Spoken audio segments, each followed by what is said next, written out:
Hey guys, welcome to the channel. I'm here today to give you a quick pro tip that I found today that actually I found super helpful. It's one of those super quick and easy tips that save you a ton of time. I've never used this at work before, but I know I definitely will be using it going forward now. Anyways, thank you for watching Tech Support HQ, and we hope this helps you out. Okay, let's get right into this. Hopefully we'll make this quick. So oftentimes, sure everybody can relate, we get emails or docs via email, and it may have some data in there that we want to manipulate, but unfortunately it's not quite in the right format. So in this particular case, um, this has actually happened to us before, so I thought it'd be a good example.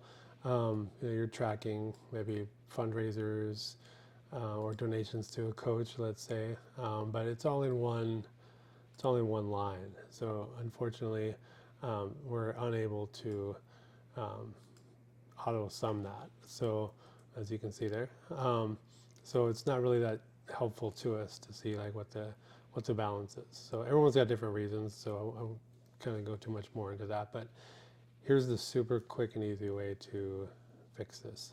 So get it in a separate column so you can manipulate it. So essentially, Excel just needs to learn a pattern of what you're trying to do.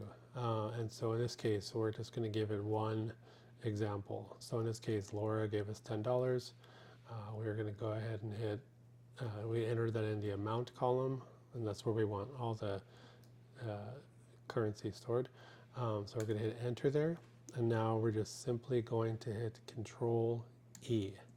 And as you can see, that filled it in perfectly with all of the donations that everybody gave us. And so in this case now, we can actually sum this data and manipulate it any way we like. So it's super helpful.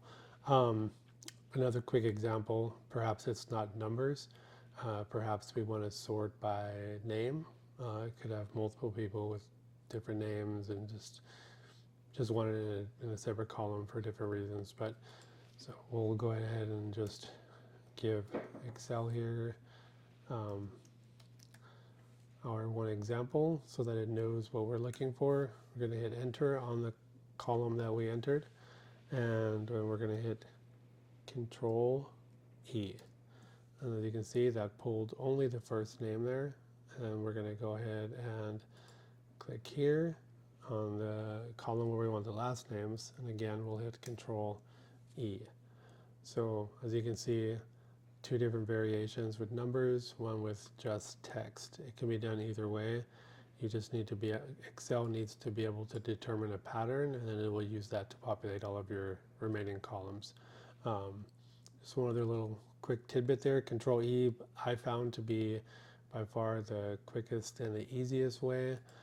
The other way to do it though is instead of hitting Control E on that column, this feature is called flash fill, so you can actually just come up here to data, find this flash fill button and hit that, and so same thing, and you could fill it up.